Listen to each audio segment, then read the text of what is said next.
The Zephyrian High Council had made a grave miscalculation. Admiral Raffi Chen stood on the bridge of the UES Prometheus, watching the enemy formation through the vast transparisteel viewport. Hundreds of sleek alien vessels hung in space like predatory sharks, their bioluminescent hulls pulsing with malevolent energy. Behind him, Tactical Officer Alvina Rodriguez worked frantically at her console, coordinating the movements of humanity's finest Battlefleet. "Admiral, we're receiving another transmission from the Zephyrian flagship," Alvina reported, her dark eyes reflecting the blue glow of her tactical displays. "They're demanding we withdraw immediately or face consequences beyond our primitive understanding." Raffi's weathered face remained impassive. At 53, he had seen humanity rise from a backwater species to a galactic power. But the Zephyrians still viewed them as upstart children playing with technology they barely comprehended. That arrogance would be their downfall. "Tell them," Raffi said quietly, "that humanity doesn't negotiate with kidnappers." 3 days earlier, the Zephyrians had seized the human colony of New Geneva, taking 50,000 civilians hostage. Their demands were simple.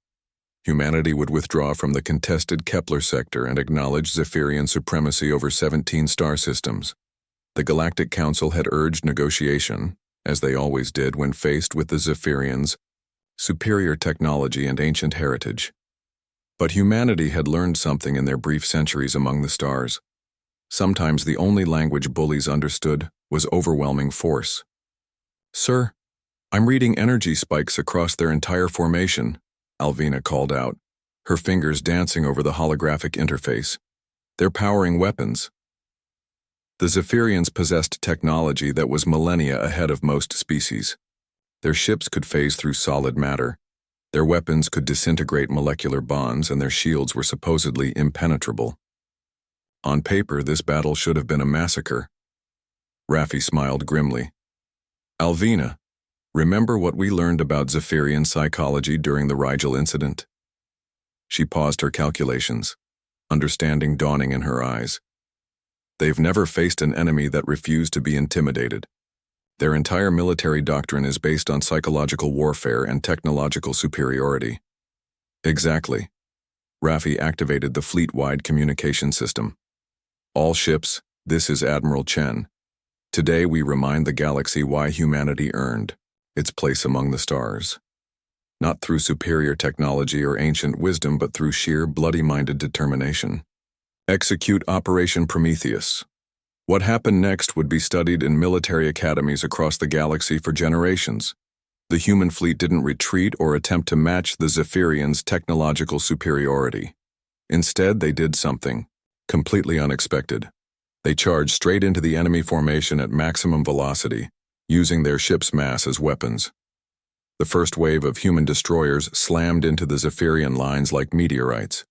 The aliens' phase shift technology, designed to avoid incoming fire, couldn't cope with physical ramming attacks. Ship after ship materialized just in time to be struck by human vessels traveling at relativistic speeds. "Phase 2, Raffi commanded. As the Zephyrian formation fell into chaos, the human capital ships opened fire. But they weren't using energy, weapons, or exotic matter disruptors.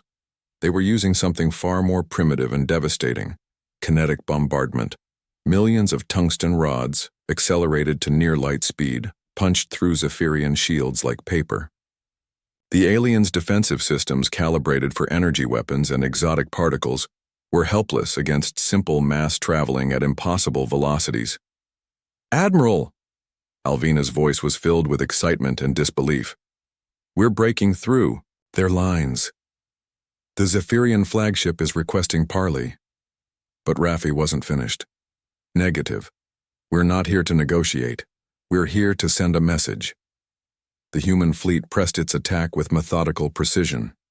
Each Zephyrian vessel that fell was replaced by 2 more human ships moving in perfect coordination. The aliens had superior technology, but humans had something more valuable: the ability to adapt, to think creatively under pressure, and to accept casualties that other species would find unthinkable.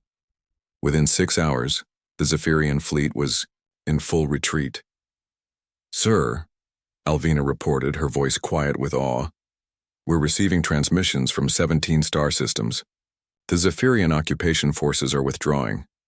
They're releasing all human prisoners. Raffi nodded grimly. The victory had cost them 30% of the fleet, but they had achieved something no other species had managed in 3,000 years. They had made the Zephyrians retreat. As reports flooded in from across the galaxy, a pattern emerged. Species that had lived under Zephyrian domination for millennia were suddenly finding their oppressors strangely accommodating. The message was clear. Humanity might be young and technologically inferior, but they were utterly unpredictable and absolutely ruthless when pushed. "Admiral," Alvina said, studying long-range sensors, "I'm detecting movement in the Andromeda sector.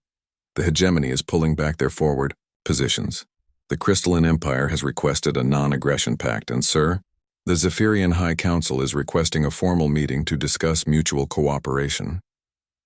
Raffi looked out at the debris field that had once been the galaxy's most feared armada. Humanity had been dismissed as a primitive species for too long. Today they had reminded everyone of a fundamental truth.